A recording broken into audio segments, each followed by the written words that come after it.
Hai guys, hari ini aku akan membaca bab 2 yang bertajuk Kenapa Seperti Ini Daniel dari novel Karma Safira. Kalian bisa membaca novel ini secara penuh di Story On. Untuk lebih cerita menarik, jangan lupa di subscribe. Pertama dalam hidup Daniel harus mendengarkan suara tangisan seorang wanita di dalam kamar karena Safira terus menangisi dirinya. Tubuh yang sakit itu membuatnya semakin ingin pergi. Karena sulit tertidur di atas tempat tidur, dia merasakan sakit pada bagian punggungnya, terutama saat Daniel protes di depannya. Astaga Daniel, kamu memang tega.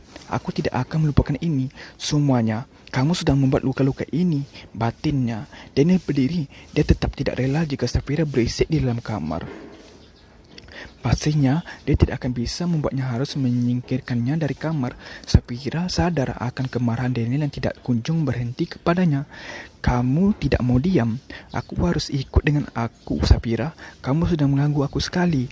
Sudah pasti emosi Daniel kembali naik. Ternyata ketika Daniel yang tidak mengerti apapun yang dirasakan Safira saat ini. Aku mau di sini Daniel. Aku mohon jangan pindahkan aku kemanapun. Tolong bantu aku untuk kembali seperti dulu.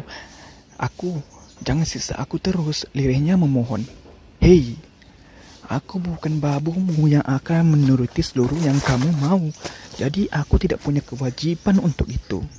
Daniel mulai menarik kembali tangan Safira sampai ke ruang tengah rumahnya.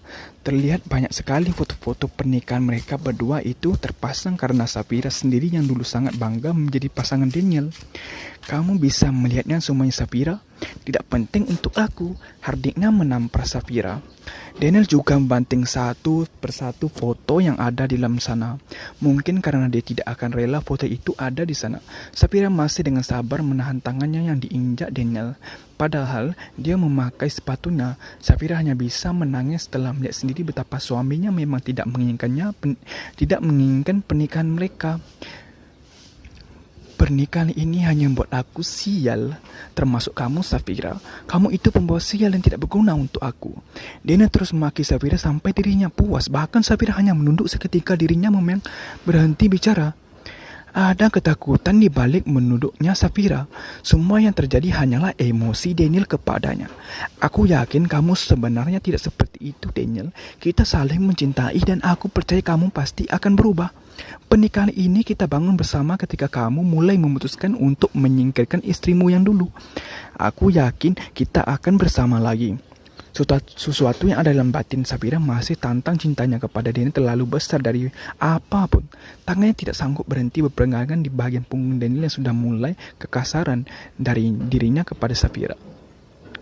Mungkin dia akan mulai berontak atas perlakuan Daniel kepadanya. Masih terlintas untuk bayangan masa lalu mereka dulu yang bercanda tawa bersama. Jangan bodoh Safira, kamu tidak akan mendapatkan apapun dari aku. Bahkan cintanya aku miliki. Aku tidak pernah mencintai sesiapa pun. Hanya saja kamu terlalu naif percaya dengan semua yang aku katakan. Aku tidak pernah mau menjadi suami kamu, katanya terus menarik rambut Safira.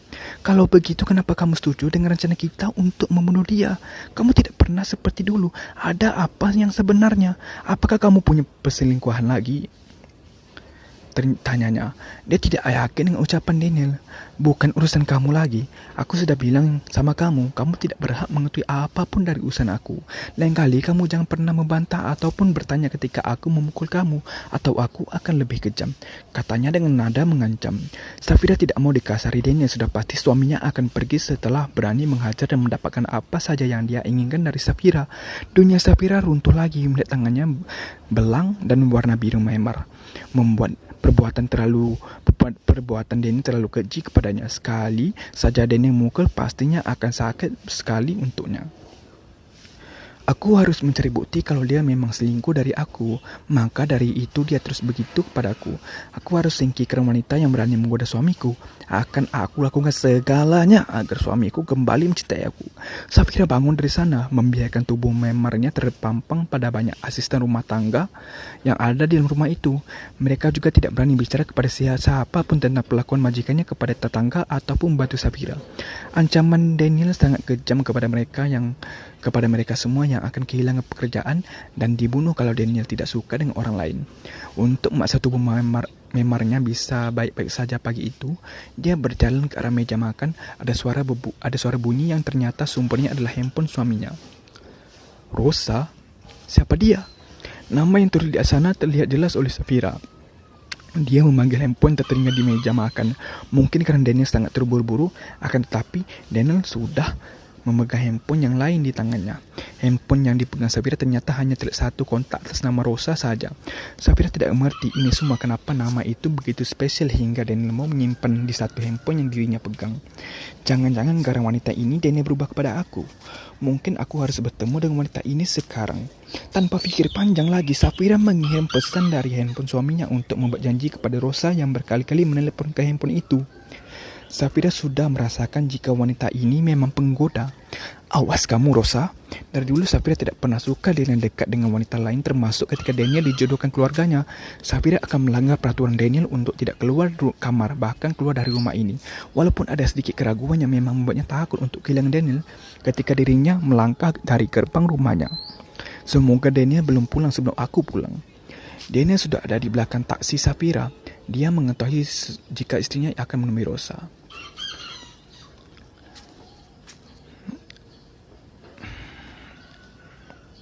Tidak mungkin Daniel diam saja di saat teman-teman kencangnya akan diabrak Safira. Kurang ajar wanita itu. Aku akan membuatnya sakit lagi. Murkanya. Tangan Safira mengepal meremas sedikit pada satu tangannya. Mungkin ada rasa cemas karena ini sudah beberapa kali dirinya akan melabrak wanita yang memang sudah menjadi teman kencan Daniel. Awas kamu, Rosa. Mungkin karena ada kamu, Daniel berbuat kasar kepadaku. Aku tidak akan membiarkan kamu dekat-dekat dengan Daniel. Gumamnya. Safira melihat ke belakang taksinya. Ternyata mobil Daniel yang ada di sana. Tidak menyangka suaminya mengikuti taksinya sampai ke depan apartemen Rosa. Keluar kamu, Safira, atau aku pecahkan kaca ini. Daniel mengetuk kasar kaca mobil taksi yang sekarang sudah berhenti. Dia takut keluar, tapi Safira membutuhkan penjelasan atas perselingkuhan suaminya dengan wanita yang bernama Rosa ini. Safira harus keluar dari taksi. Supir taksi juga sangat ketakutan melihat orang yang mau memecahkan taksi yang bukan miliknya. Baru saja Safira keluar dari mobil, sekarang dia harus menerima tarikan tangan dari Daniel untuk masuk ke dalam mobilnya. Masuk dan jangan banyak bicara, paksanya. Mungkin Safira sudah mengamuk jika Daniel tidak kasar kepadanya. Tangan Daniel yang suka memukul bagian wajahnya masih membekas biru.